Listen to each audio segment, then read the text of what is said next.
Talk about this war on defense. So we're going to get Andrew Luck. We're going to get Robert Griffin III. And Ryan Tannehill. And probably in the top 5. Right. Basically, the premise is don't let your kids grow up to be defenders. It's going to get really ugly for cornerbacks and safeties because all these quarterbacks are coming in. There's a confluence of events. There's rule changes. There's just evolution of these guys after 70 years of passing. And, basically the war is over. The offense won. It took 70 years, but it's over. The quarterbacks beat the defense. You put a great story. I mean, of course, tonight's the NFL draft, and you have a great kind of analysis story about why this is so important. And there were some great stats in there. That basically, Tom Brady and Drew Brees, of course, last year, everybody passed the single season passing mark for passing yards. But you note that kind of a few things. There's more illegal contact penalties started getting called, spread offenses, rules cutting down on bigger hits, even fewer practices with pads, which hurt defenses, and all of this has kind of come together, right? And it's a concerted effort for the most part on the NFL side. They like passing because fans like passing. Fans don't like to see 10-7 games, everyone's hitting each other, or there's 5 interceptions or whatever. They want to see Peyton Manning throwing darts all over the place, and so a lot of this has to do with marketing, with TV, with stuff like that. And basically, the NFL got their way. Everybody's passing all over the place. We got some Andrew Luck and Robert Griffin III photos in there. You know what? There he is, and I'm sure he's going to be great. But you know what? I'm gonna kind of turn your theory on its head and say, hey, look, you know what?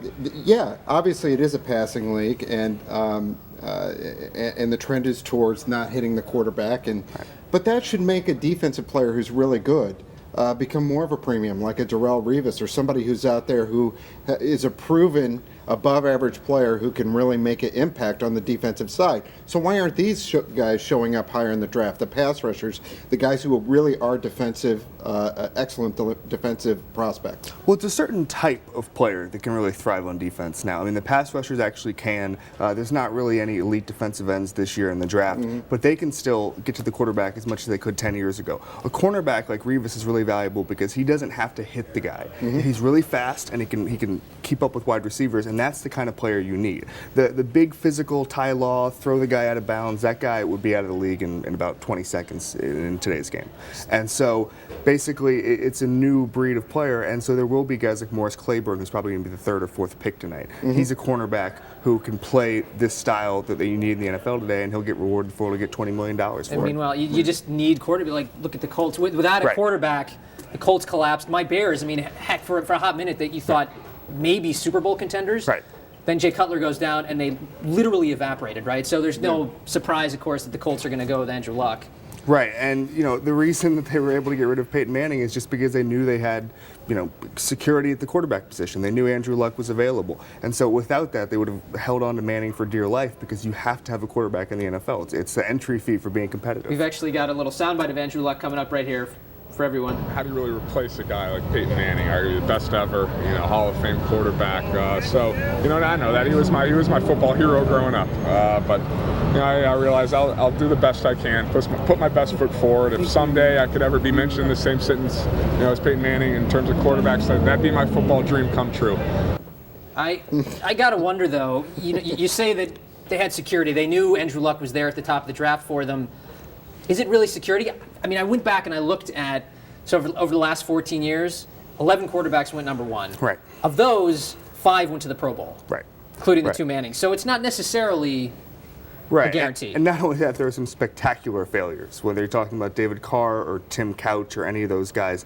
Andrew Luck is considered a much better prospect than those guys. A lot of times, teams draft a quarterback number 1. Why is that? Yeah. Why is he so much better? Why is he a no miss? Well, first of all, he was coached by Jim Harbaugh at Stanford, who's an NFL coach now, so he comes from sort of an NFL system as opposed to maybe a gimmicky system at a very college-oriented offense. The other thing is, he just has the bloodlines and the pedigree. His father played professional football.